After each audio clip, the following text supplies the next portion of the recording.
Teachers, and thank you so much for joining this special live event here on Instagram. Today is the 28th of June, which is the day celebrated by many parts of the world as Pride Day.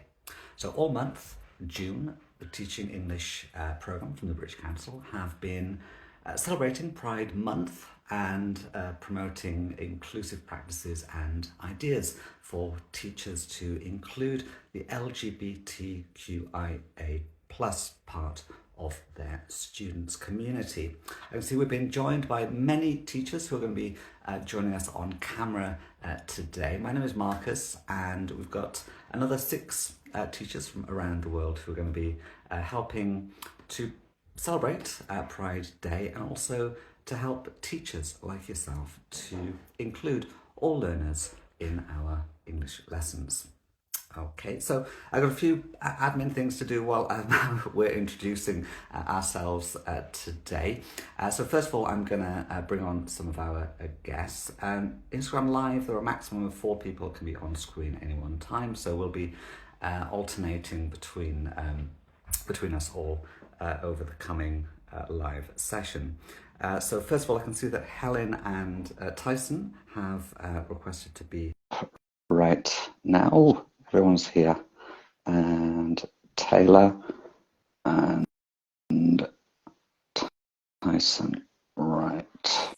Okay. Our first teacher on screen, sorry. I see Helen as your first Instagram Live as well. Hello, can you hear me clearly? Yes, I can hear you, Helen. Thank you for joining us. And Taylor as well, can you hear us? Hello, everybody. I can hear perfectly. Can you hear me? Excellent. Okay, so today is Pride Day. Our focus today for this conversation, aimed at teachers from around the world, we're going to look at some practical ways that we can encourage more inclusion in our English language lessons. So just to kick off, the acronym, and so there are many variations of it, and I often get a bit tongue-tied myself. It's LGBTQA. A plus. Sorry, a bit of a technophile, so I always say AI. So Taylor, the quick question, since you raised it in our private chat yesterday, what does the acronym stand for, and who does it include? Okay, so it includes a lot of people, and it's funny because I've heard that some people saying, well, maybe it gets confusing and then it's counterproductive, but the idea is that we are always learning and evolving. So our aim as a community is to include everyone, but let's start from the beginning. So the L stands for lesbian, the G for gay, LGB. So we have the B, which means bisexual, T for trans, LGBTQ. So the Q stands for queer, which is a beautiful word that encompasses many people and many different identities. And then we have the I for intersex, LGBTQIA. So the A stands for asexual, and the plus for all of the other beautiful gender identities and sexualities. And then in the countries like Canada, the acronym is even more interesting, right? Right, Tyson? I was just wondering. Yeah, I was thinking that through myself. Yeah, because in Canada, there's two things at the beginning that we put. We put 2S in front of the LGBTQIA plus to include and actually forefront the Indigenous cultures in Canada because they have a tradition, a long-standing tradition before colonization of another perspective or gender or sexuality, whatever you want to call that part, called two-spirit. And so there's this sort of flow between genders and sexualities and so on. And at a time they were very much celebrated. And so we're trying to return to that queer joy, you might say. Love that, queer joy. Like that. Okay, so just to start this segment, we will be bringing on Cynthia Rodriguez and Peter Fulligar and Catherine Riley later, well, hopefully very shortly. Since we've got Tyson up on screen, one of your publications, How to Write Inclusive Materials. Is that right, Tyson? That's right. Now, what prompted you, probably an obvious question, what prompted you to write that book and to guide teachers on how to write inclusive material? Well, number one, I'm queer. I identify as a gay man. Although, you know, I'm going to go with the fluid label more or less. So that's why I like queer in particular. So that's one thing. Obviously, that impacts a lot of aspects of being a person and in my case, a teacher.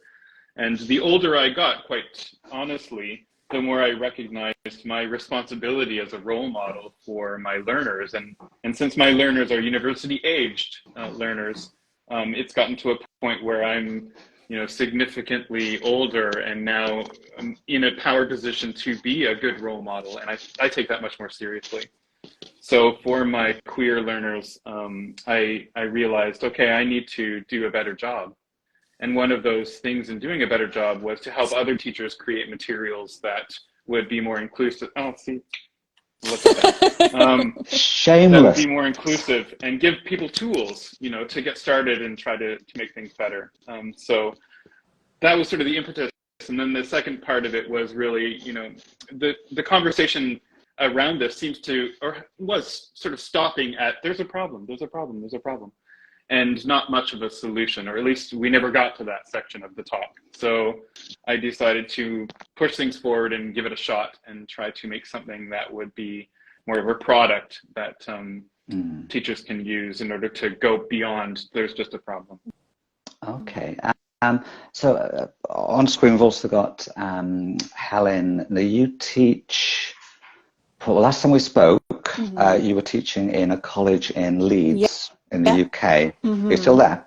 Not there anymore, no, and in a different position now. But just to follow on from what Tyson was saying, I think that a lot of teachers wanted to be more inclusive and they recognized that there was a problem, but they didn't know what steps they personally could take in their classroom.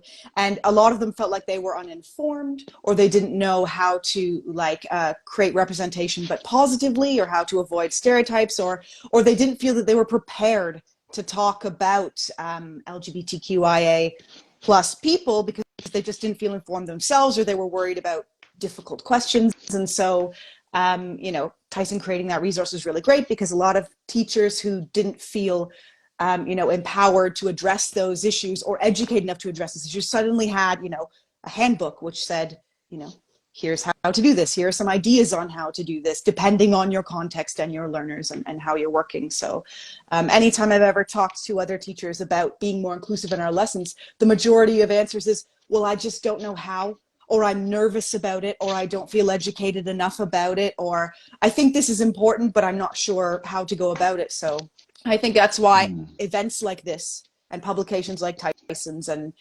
talks at conferences and conversations on social media, this is all really important, because the more we talk about it, the more teachers will feel comfortable to be inclusive, the more that inclusivity will become usualized.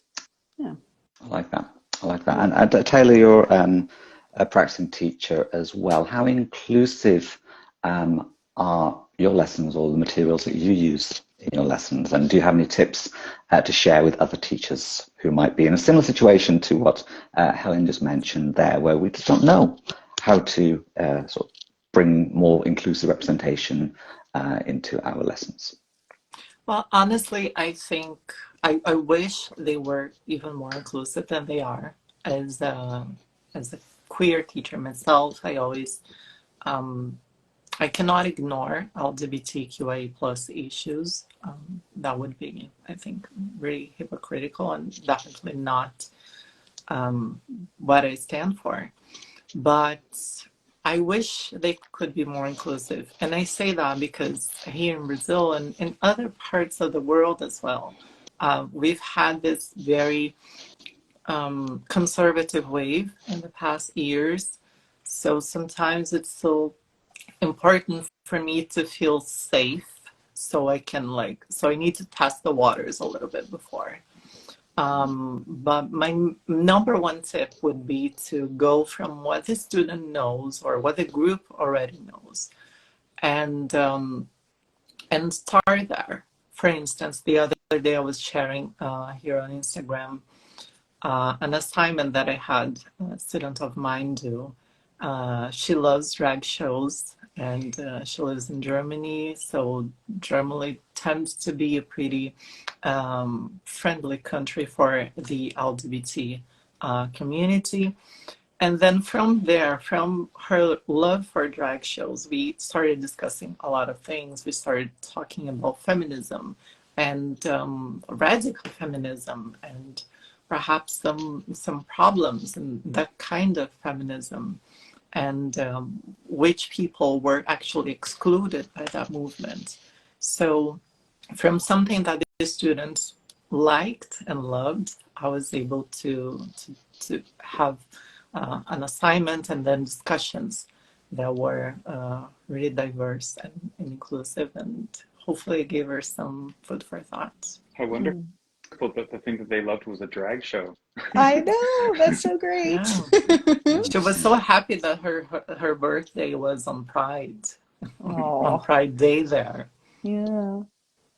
Excellent. Actually, I mean, that's a really good example. I know, for example, in many parts of the world that have sort of adopted the RuPaul drag race, and it's become quite mainstream, or usualized, I might say. Before RuPaul in the UK, he sadly passed away earlier this year, but Lily Savage was quite a popular drag personality in the UK, and that's going back about sort of 20 years ago. And it was, Paul O'Grady was quite a bit of a household name on, not even the small channels, but the main sort of commercial channels that we have in the UK. And so taking on that idea into ELT, are we seeing some of these, or let's say, sort of greater representation usualized in our publications, the course books that we use, or do we still have to? And I'm going to bring on Peter and Catherine shortly because they've been involved in publishing. So are we still having to supplement with our own sort of more inclusive materials? For me, yes. Yeah. I often find that, like, as a queer teacher myself, as someone who is a non-binary person, it can be something as simple as, when I'm teaching pronouns, teaching singular they, them, and then encouraging my learners to use it when talking about me. But also, I think authentic materials and local materials are the way to go. Things that actually impact our learners, things they'll actually talk about. There are local events or local people that they know, or personalities, people that they know from their own country.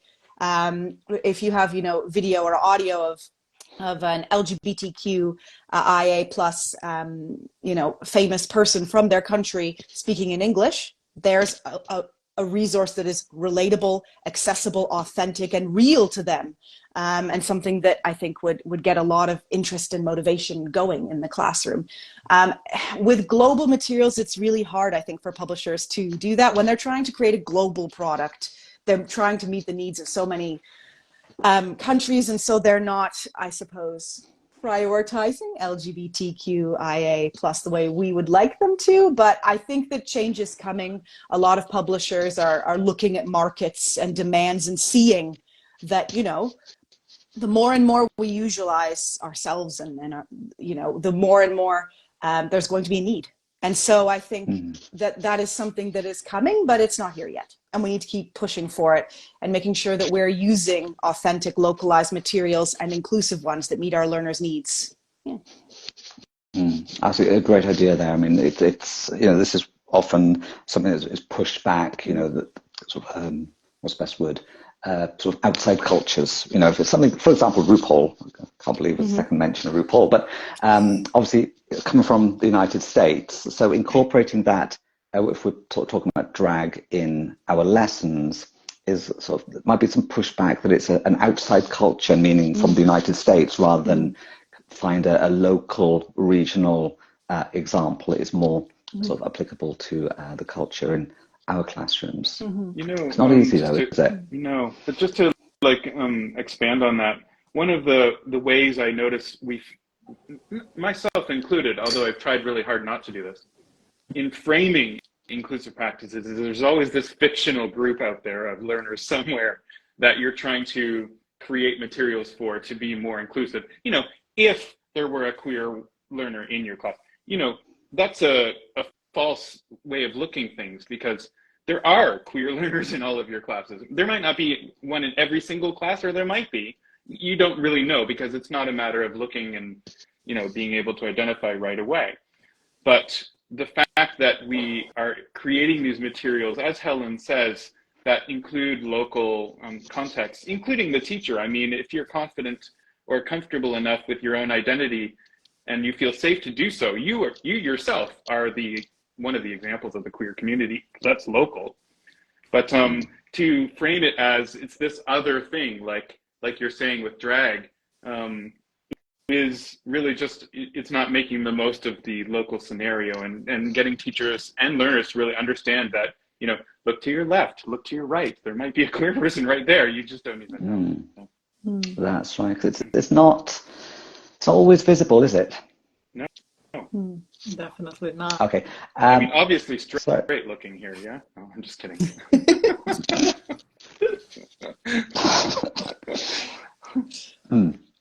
Yes, trying to keep a straight face, if you excuse the pun. Okay, so we've got three other teachers standing by. I'd like to bring Helen, Tyson and Taylor back in a moment, but if I could ask you at the moment to leave the call so I can bring on Peter, Catherine and Cynthia. Super. Okay.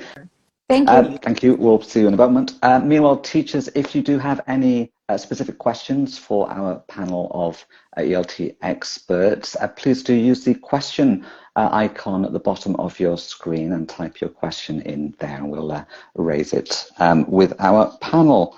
Okay, so let's bring up Catherine. Let's invite Peter and Cynthia. Who else did I say? Peter. Oh, well, right, let's see who we got. Right, hello.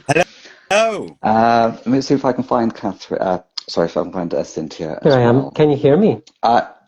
Yes, sorry, I was confusing you with Cynthia. Hi, Peter. If I can find... Hi, Marcus. Hello, everyone. Let's invite. Okay, so have you been following the conversation so far? Yes. Right. Yes, So of course. we were sort of talking about, you know, representation in the ELT materials that we use, and our teachers so far have said that there's not enough representation, and that they have to supplement and try to localize as well. Now, Peter, you independently create your own material, so I'm assuming therefore that you saw a massive need to do that. Yes, absolutely.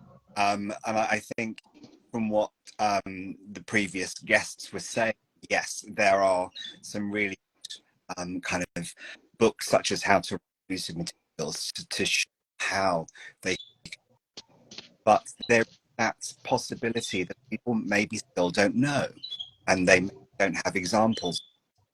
And so I was getting maybe a little bit frustrated with publishers not being able to represent LGBTQIA plus identities. And so I thought I would do it myself.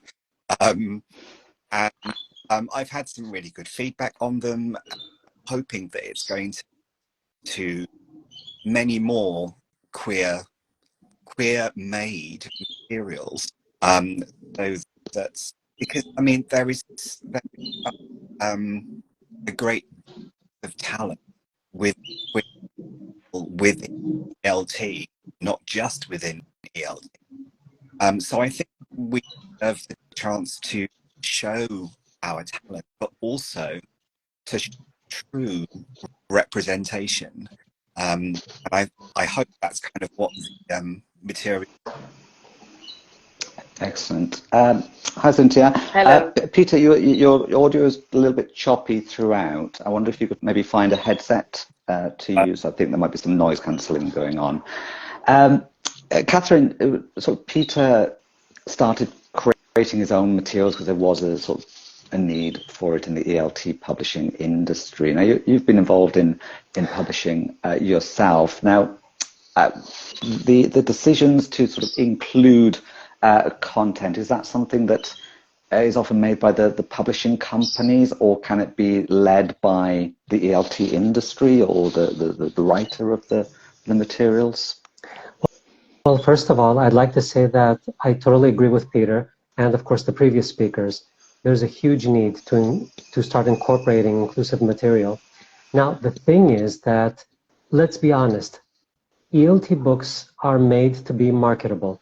We have international publishers that strive to make profits, and if making a profit means that they will exclude materials that have to do with inclusiveness and diversity, they will do so, and that's a horrible fact.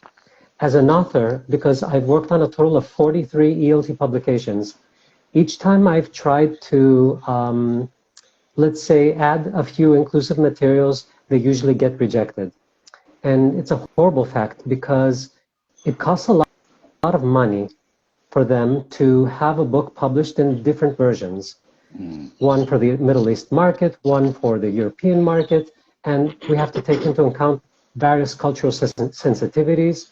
And because of this, the books are not, they're not inclusive. They're just made to be marketable. That is why there's a huge need for supplementary materials. And this shouldn't have been the case, but that's how reality is. And it's up to all the teachers. Thank you, Peter. Thank you, Tyson, and everyone else who have, offered, their materials online. And they've contributed to offering a more inclusive educational environment. However, I know that most teachers are trying to add their own materials as well. So there's a lot of preparation going on before the actual lesson. And let's be honest, it's what Tyson, I think, said earlier. You don't have to have a queer student in class to add queer material, because everyone should be aware of what it means to be a part of the LGBTQI spectrum. And we're talking about basic elements of respect, understanding, and of course, dignity amongst human beings. So there's a lot of work to do. And if you're wondering if this is going to change soon, it is changing, but at a very slow, pace, unfortunately. Absolutely. And a lot of supportive comments. This one from J.G. Curry, material should be more inclusive. I think, it's not a surprise. I think we're all saying the same thing here. Yeah. Now, there was a question,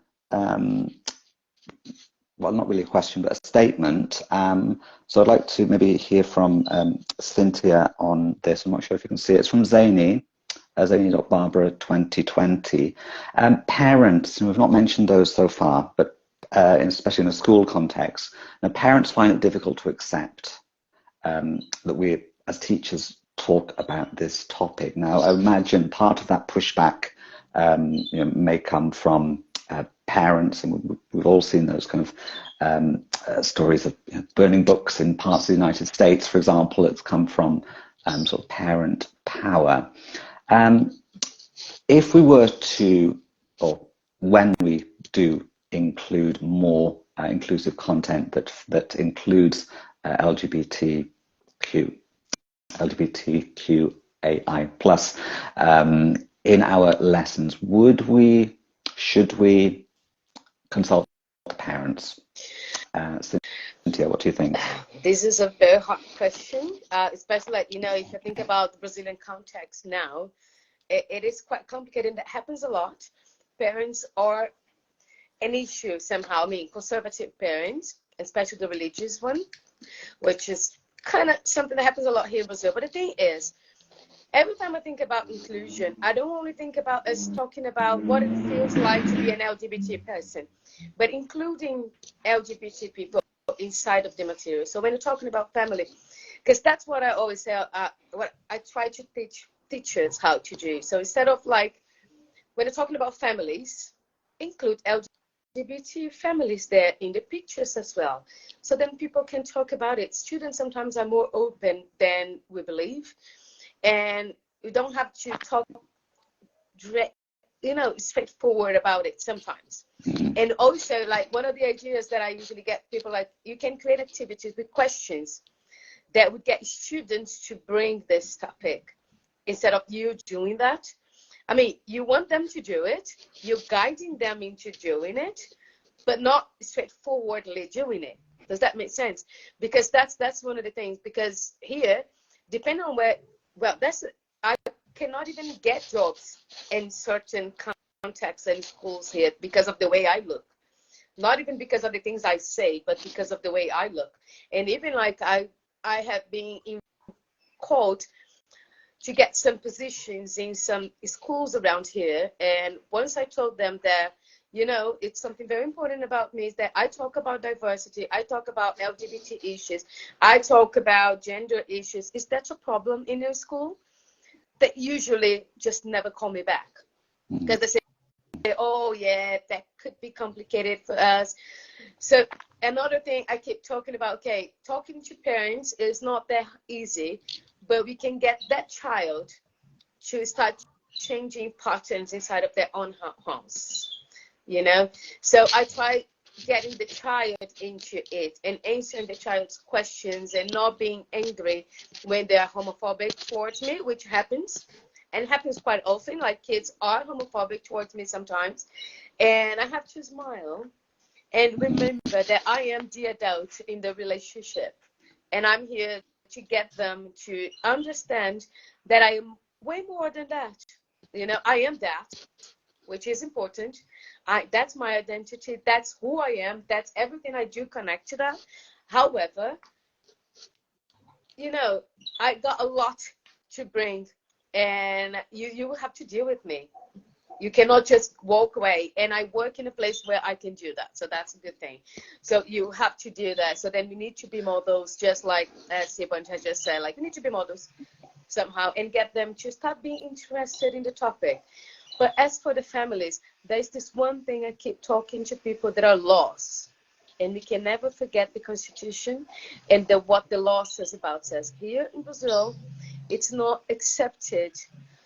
It is against the law to be homophobic, transphobic, and things like that. And they need to understand this. That every time they do it, they're breaking the law. And I keep making sure they know it.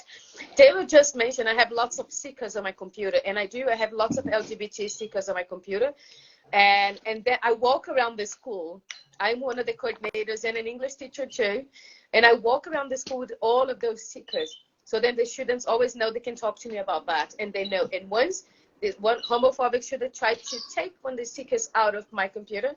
And I was like, no. This is mine. You cannot touch that. That's my property. And you have to deal with it. And the guy was like, oops. He noticed like, that's going beyond your right somehow, I like what you just said there, because I must admit I hadn't even considered that in terms of it's a learning opportunity for our learners in not all parts of the world, but many parts of the world, like Brazil, like the UK, where you can actually raise awareness of these rights, of these laws, of these protections, to make those all learners in the classroom actually feel, I have my rights. Excellent. Just go back to Peter. The material that you do create, obviously, it's the teachers who choose to purchase and download and use your materials. Could you give us an example of how they are inclusive of the LGBTQI plus community? Well, hopefully my sound is a little better. Okay, wonderful. So I started off by trying to be inclusive of as many different identities as I could. And I think it's very, very difficult to get intersectional identities in one resource. And so I wanted to incorporate what has been talked about on here already, and that's usualization, which was first coined by Professor Sue Sanders, who founded LGBT Month UK. And this is kind of showing LGBTQIA plus people, not just us, but any marginalized community, in a usual way, because we're still human. We may love something different, the kind of the normative. We're not a heteronormative. And so I wanted to represent different identities in kind of everyday situations. So going to work, because LGBTQIA plus people still work, and we have hobbies, and so just kind of demonstrating the humanity that we exist. And because materials at the moment in course books, they don't represent us. Let's be honest, they don't show who we are for whatever reason, and so there should be materials, both kind of professional materials and independently produced material, that demonstrate who we are. We are humans, and so that needs to be celebrated. It also is a great opportunity to teach respect. It's also a fantastic opportunity to help maybe young queer students who maybe don't see themselves anywhere, maybe in a country where we are criminalized. So if they can see themselves in materials, it's kind of helping them to know that they're not alone, and there are other people who may feel the same way.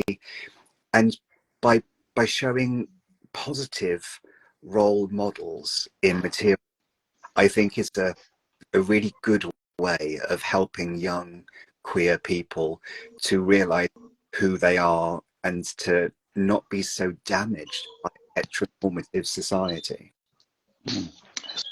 Well, thank you so much for that. I just want to do a quick swap around now. So I'd like to move the conversation on to sort of our inclusive practice, and it's be sort of demonstrating more inclusive language in class. So if I could ask Peter to leave the call, and Cynthia, you're a teacher, so we'll keep you for now. Catherine, if I could ask you to leave the call, we'll bring you back in a second. So I'm going to bring back Helen and Taylor. Let's see. Swapping. Right. And okay. Okay. Great. So moving on to sort of inclusive practice in the classroom, inclusive language, raising awareness of inclusive language as well. I've spoken to Helen a couple of times about this. What do you do in class? Well, because I'm a non-binary person, I teach my learners my correct title and pronouns, and also teach them, other situations where they would use singular they, them. There is a lot of resistance sometimes to the use of singular they, them for singular people, but it has been used that way for hundreds of years. And so using it to describe non-binary people is, I don't know, fairly recent development, but it's been used to describe singular people for a long time. So making sure that I'm, teaching that grammar point and giving lots of examples, teaching the title of MX, MX, alongside Miss, Mr., Mrs., Master, all of those. And I mean, also making sure that when I'm teaching vocabulary and I'm supplementing my course book, that I'm trying to use images which are more inclusive. So I'm trying to include diverse groups of people, and especially people that my learners can relate to. Recently, I was teaching a lot of learners from the Middle East, and almost all the pictures in the course book were of white people. So I started including a lot of pictures, which was much closer to them, so that they could look at those images and see, oh yeah, that's me. I can relate to that. And the more that they saw these sort of diverse and inclusive materials, and the more practice they had using the inclusive language that I taught them, the easier it was for them to use it. So, I mean, That's right. just ongoing practice and gentle corrections, and asking them what inclusive language do they use where they come from. In some situations, this can be helpful as well. I like that, 'cause, I mean, yeah, the materials, the course books that we use in class, the ones that we choose to use, I mean, they should be sort of that double purpose, not only mirroring sort of the culture of our learners, but also acting as a window to the outside world as well. Well, not the outside world, but outside the classroom into other parts of the world, other cultures. Cynthia, how do you sort of promote sort of inclusive language or inclusive practices in your classroom? It is something interesting. I'm inside of the classroom, but I work much more with teacher development than inside of the classroom. So one of the things I do is what Helen said. I try to make sure when I'm delivering feedbacks or things like that, I make sure I talk about these different images and teachers talking about representation and the importance of having us represented there, because we got students in the classroom. But then again, when talking about Brazil, we talk about a language in which there's no they, them. But we have to change some suffixes and things like that. I identify as a non-binary person as well, more like a queer person. However, I prefer the feminine pronouns for some political reasons. So and something that I find very interesting is that when it comes to students, if they are from 9 to 11 years old, they started asking our pronouns now. So once they see my stickers, they come to me and they ask my pronoun. I even got like a group of students when at school I was starting there. So they didn't know me before that. So they came with a fake microphone to interview me. And as part of the interview, they asked my pronouns because they want to make sure they were going to use the correct words with me. And I always have to tell them, well, my name is Cynthia. You can call me Cynthia. I am a non-binary person, but you can call me Cynthia. And I just don't accept the masculine pronoun. I don't want to be called the same as a man for political reasons. And I always try to make sure that politics is also part of it. I've always been fighting the women's fight, the gender. That's my fight. So I don't want to connect to men or to the male pronouns. But that's me. In certain ways. And also one of the things in Brazil is that people started talking about how we were trying to change the grammar. We are trying to change the language in many different ways. So I keep talking to people, honestly. I try to make sure I tell teachers, stop using the word guys in your classroom. Like I delivered a feedback before this live. And I spoke to the teacher about the word guy. And I told her, that's the meaning of guy. And this is what happens when you use guys for transgender people. That's how transgender, especially non-binary people, feel with the use of the word guy. So now you have the choice. I need to make sure you know the use of this language, then you can make your choice, but consciously, So make sure they're conscious about the type of language they're using. And also when I am writing, anything I'm writing, I use neutral language. I mean, but by using neutral language, I'm not talking about only the pronouns or the articles here in Brazil. Like, for example, if you talk about boys, in Brazil, it would be menino, meninas would be the girls. And then we have the non-binary that is menines. But then I try to make sure that I don't use meninos or meninas or meninas, but kids. And I try to use a more general word that would embrace everybody without having a gender inside of it. And so making sure I use it all the time, and then I teach people how to use it, and I give them feedback on that. So then these people start getting more aware of the use, and that's not that hard. And also telling people that it's not easy to do it, and it's really not easy to use the neutral pronouns in Portuguese. So you need to practice and practice all the time. And then people say, no, I'm not talking about, the person is not here now, so I can use whatever pronoun. I say, no, no, no. You have to start doing it right now, even when the person's not around. First of all, because of respect. If someone is asking you a different pronoun, you're supposed to respect it. Second of all, because you need to practice till it becomes more natural. And it's hard. I make this mistake all the time, and I keep correcting it, and now it's getting more natural for me. So, yeah, we need to start using it and practicing it and making sure that people understand the reasons behind it. So every time someone comes complaining about it, I'm trying to become a more, how can I say, meditation. Let's think about meditation. So you're like breathe in, breathe out, smile, and let's go. Let's really talk about it, because it's not easy sometimes. So we have to make sure we are I'm putting myself in this position because I have all of the privileges and to be here. And I always say to people that we have a enormous, I forgot the word in Portuguese and in English, but the thing is, lots of people see us as models, as role models. And once they see me on stages talking just the way I do, being a non-binary person, saying out loud, I am a non-binary person, all around, they see that they can do the same, and there's a space for them as well. The same way I felt first time I saw a lesbian on stage, and I said, oops, there's someone there, I can be there too. So we have to make sure that we show people who we are, so then people can feel the space to do the same. That's like very important for me. So that's why I keep talking to people all the time. Love that. And Taylor, in your classes, how do you sort of encourage use of more inclusive language and sort of practice inclusion with your learners? I do what they say, and it's funny because sometimes we think that we are just going to be able to approach more inclusive language at higher levels, and that's not true. Like as Helen said,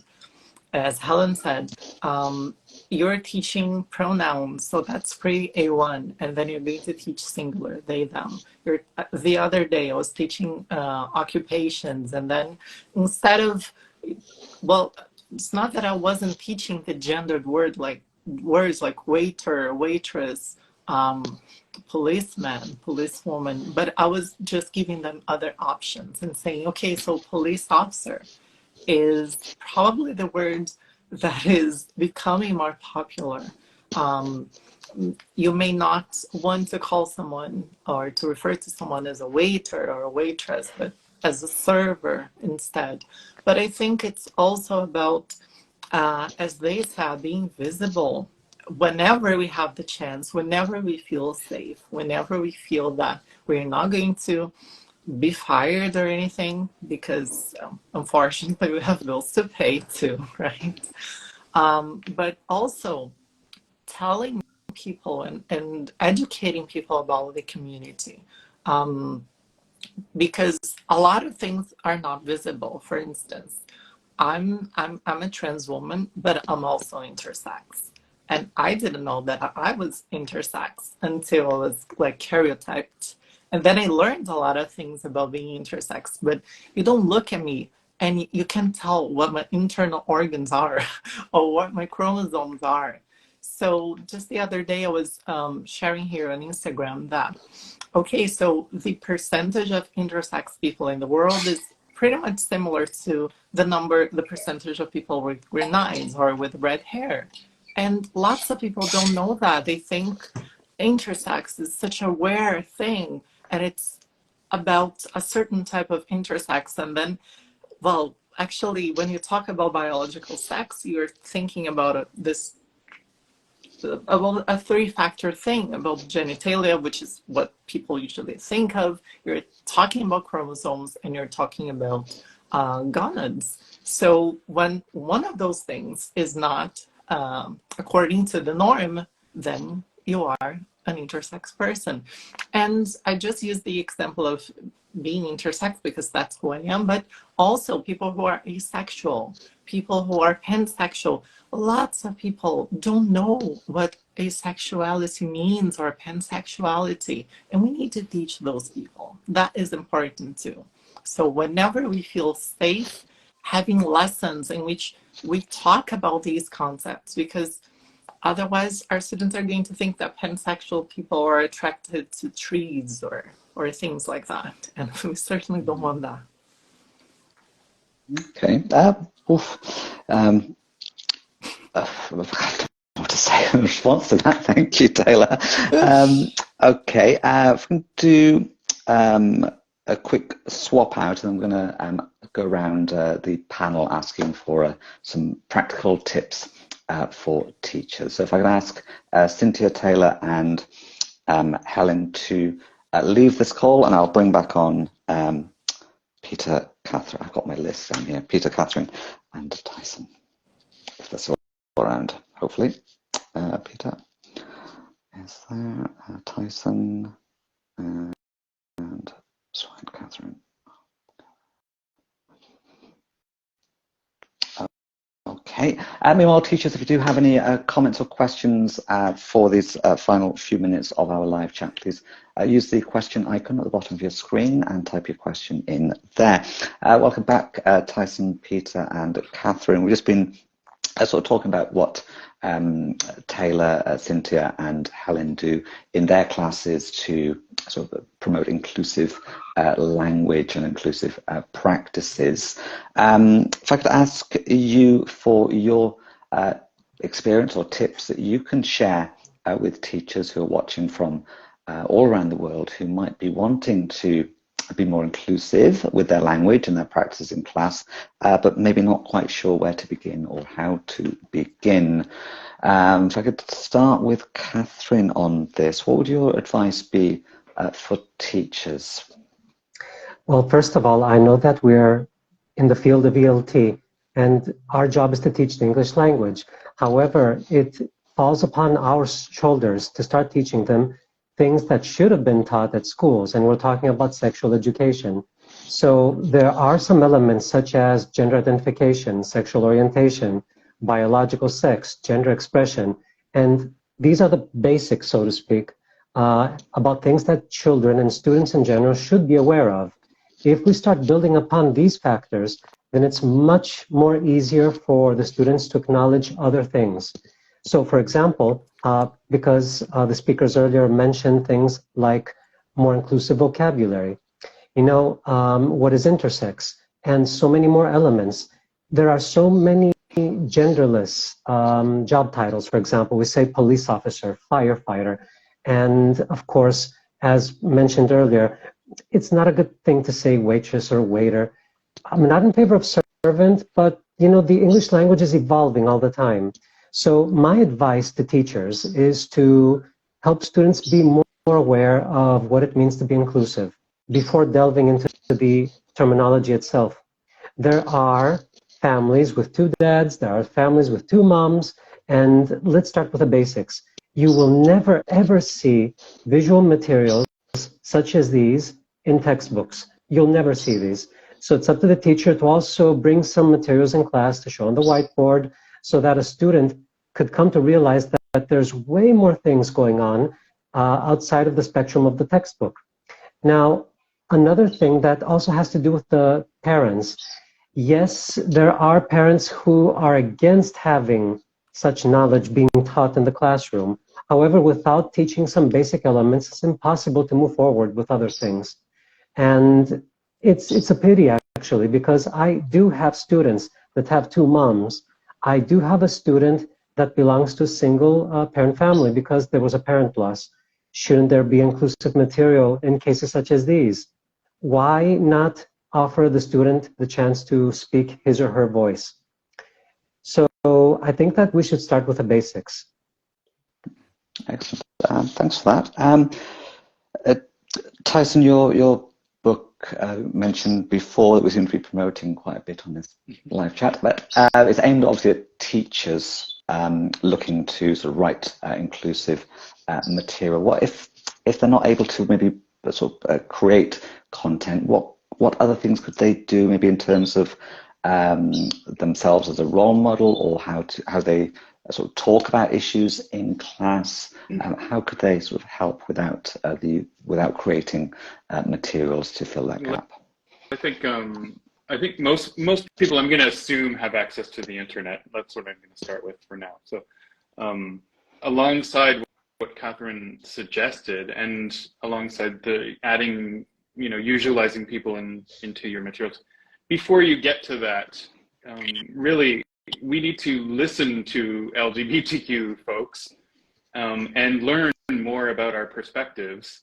Because if you don't have any understanding, or you're just making it up, you're not going to make authentic materials anyway, no matter which identity it is that you have.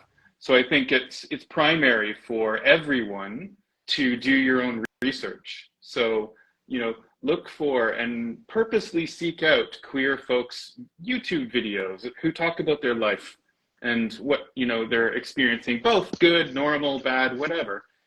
Anything is good, because then you're going to get more information that you didn't know before about how people live and what their perspectives are. Just like you would do sort of if you were not a vegetarian and you were teaching a course on vegetarianism. You would still need to learn about it. You can't just start writing or addressing that. So bookmark those things. That's what I've done a lot. If you looked at my Chrome bookmarks list, I have 100 folders with 100 things in them each, because I keep thinking, with your teacher hat on, these are things that are going to be useful if I want to include different perspectives and materials. But it also allows me to understand folks that are different from myself better as well, so that I don't write something that is, inauthentic or poorly done or reductive and so on. So, I think that would be my main practical tip right from the get-go. Excellent. I would have a question. Now, obviously, Teaching English is a non-profit part of the British Council, so we can't be seen to promote commercial activity. But would you be able to answer Christine 2005's question? What is the title of Tyson's book? Me? Well, no, let's throw it to Peter. Because Peter, what is the question? Isn't that sort of the problem here? Well, I believe the name of the book is How to Write Inclusive Materials, and I think yes, right. published by ELT Teacher to Writer. And I think you can get it both in paperback and online as well. Yeah. If you, thank you for that. I'd forgotten. If you are on any social and you look for the hashtag #HowToInclusive, you'll be able to find lots of posts, mostly by me, that are around this book and the concepts in it and drawing from it and so on. So, it's pretty easy to find, I think. Okay. All right. Thank you. Sorry, obviously trying to not step on any toes here. And continuing our sort of tips for teachers, Peter, besides sort of accessing LGBTQI plus material for our lessons, what can teachers do in terms of their behaviour, their inclusive practices, the use of their language in classroom? What are your tips? Well, I think probably the easiest one is to, if you're comfortable with it, to introduce yourself with your pronouns. Is maybe the easiest way to do it. Maybe even by having a pronoun list on the board or around the classroom. Just even, in lots of ELT classes, we celebrate different days and things. And yes, there is Pride Month, and yes, there is LGBT History Month. Today, of course, being Pride Day. And I think it's important to remember that it's not just for 1 month, and it's not just for one day. So yes, please do kind of celebrate Pride during Pride Month, but remember that people are LGBTQIA plus all year round.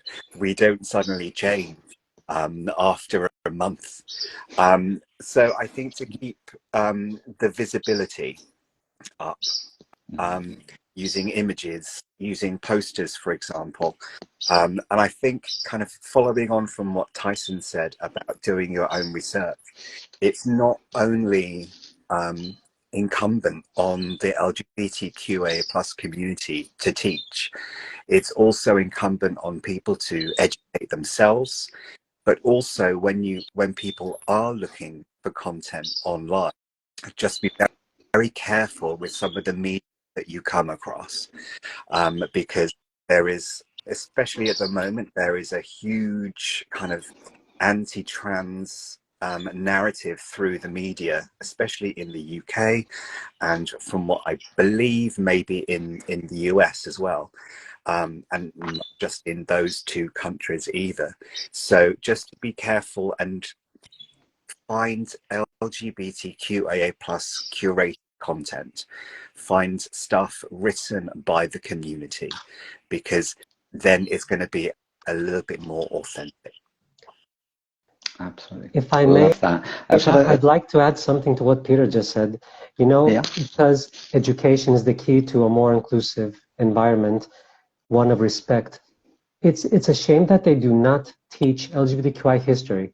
And this is not, of course, included in ELT publications.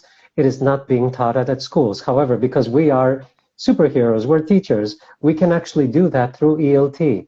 I mean, one method, something that I apply in my classrooms, I do so through CLIL. We're talking about content and language integrated learning. So I try to incorporate history lessons of LGBTQI activism through presentations done by my students, and they do their research. But as Peter wonderfully said, you have to be very careful about what you are researching, how to use it, if the source is reliable. But it's a first step. It's a first step, you know, by implementing, you know, the proper materials through ELT, and having your students and teachers, and of course the parents themselves, be more aware of what it means to be a part of the spectrum, thus, you know, eliminating any preconceptions that they might have about us. I love that. I just pinned I was just sorry, I'll come back in a second, but I just pinned a comment from one of our followers who says, our little life escapes.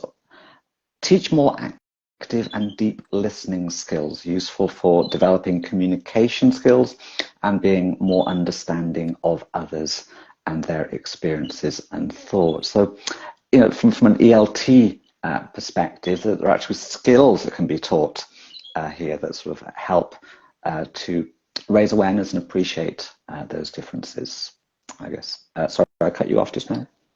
No, perfect. I mean, yeah. Tyson? I wanted to say something related to Catherine's, what she had said. In terms of the projects and related to Peter as well, in terms of the projects that Catherine has suggested she does with her students, and the fact that Peter has warned others, you know, be careful a little bit, I do think our classrooms are the space to actually experiment with the language, and whatever it is that we bring in, our students bring in somewhat innocently even, that might be wrong. It is our classroom, which is kind of the area to get that worked out. You know, we need to sort of step back sometimes and try not to be super offended by things that happen in the classroom, because the students aren't intentionally doing it all the time. They are using language from memes and things like that they don't realize necessarily are bad. And so if we foster this space where everyone is included, which is what we're trying to do, that includes giving students the right to make mistakes, even in this sense, and we can correct them in this spot. And that's better than doing it out there in the, you know, real world, right? So same, yeah. Yeah, absolutely. JJ Curry says, I agree, education is key. I mean, the classroom is a very, it's a place that our students spend so much time in with us and other teachers, and it plays a big role, big influence on their lives. And of course, education has many sort of different prongs. Besides the curriculum, we've got those life skills, we've got the sort of awareness of rights and citizenship that we mentioned earlier as well. So for the three that are on camera right now, I'd like to thank you for being part of this fantastic event on Pride Day. And obviously we'll keep the conversation going when we post this video on the comments will be on that. By the way, I'll send you a copy so you can post on your own social media besides tagging you as well. I'm going to bring on our remaining three just to share their quick tips with teachers as well. But for now, Tyson, Catherine, and Peter, thank you so much for joining us. Thank you. Happy Pride, everybody, and be queer. Yeah, happy Pride. Love that. Okay, so let's bring back. Okay, so let's have back Helen, Taylor, and Cynthia. So Helen, Taylor, and Cynthia. Okay, so I'm not sure if you just caught that last part. So we're going to sort of wrap this up now. Teachers are watching us from all around the world. Today is Pride Day. One of the things British Council cares deeply about is inclusion. So what are your final tips for teachers to be more inclusive? Sort of easy ideas, maybe there may be parts of the world where the rights or society doesn't celebrate Pride, for example. What would you advise teachers? Would you like to go ahead, Taylor? Yeah, sure. Well, I think including LGBT people in your lesson, in your lessons, and you can do that as Tyson describes in his books using the usualization approach. So if I'm going to talk about famous people, why not use Laverne Cox and have representation of a proud, beautiful Black trans woman? If you're talking about, I don't know, writers, why not have queer writers such as Oscar Wilde?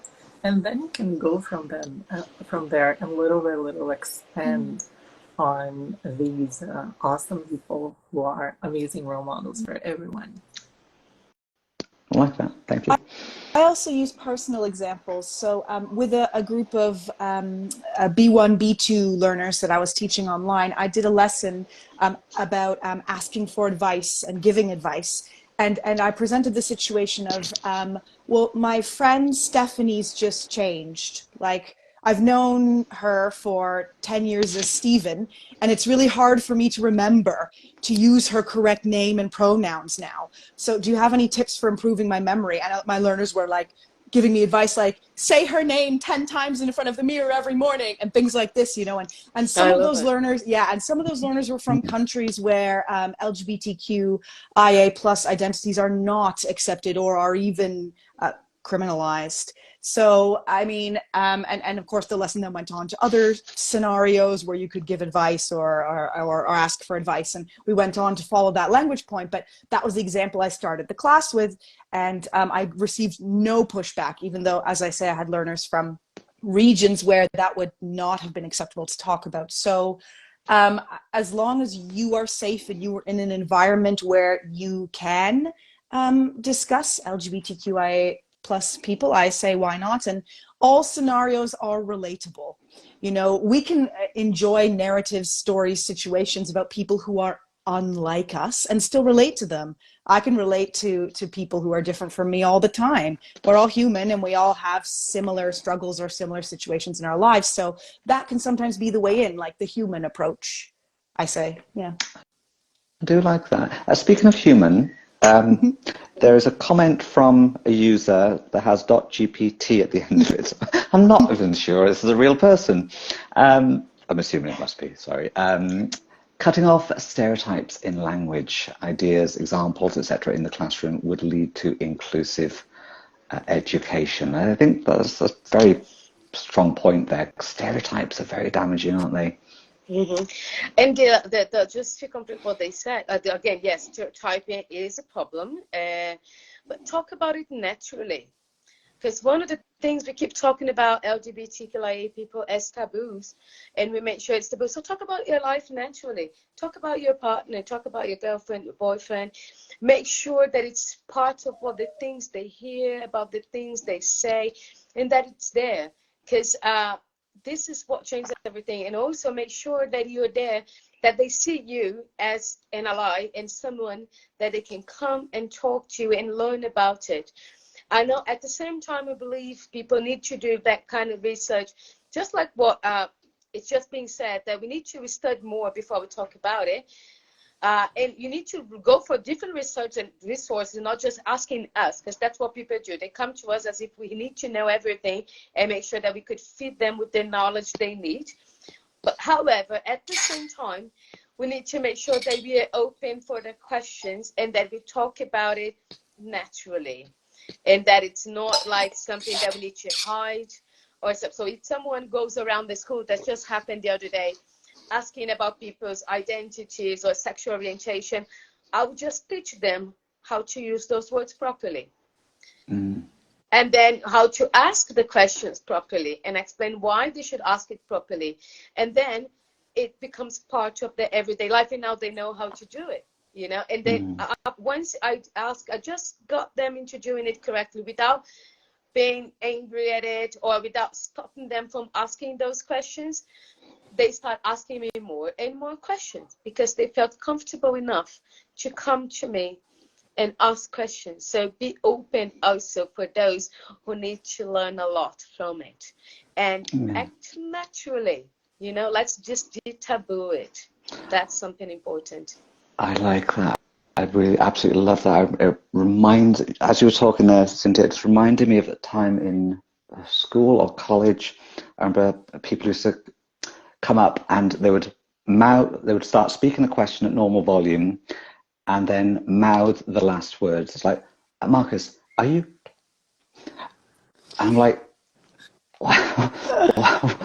as if it was a bad word, as if it was taboo. So yes, absolutely right. You know, sort of in just de-tabooizing the question and being approachable to being asked for, by students who are always curious anyway.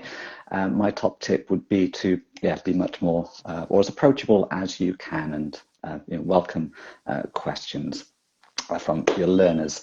Thank you, Taylor, Cynthia and Helen, for your top tips for teachers. And we've already ended the call with Peter, Catherine and Tyson.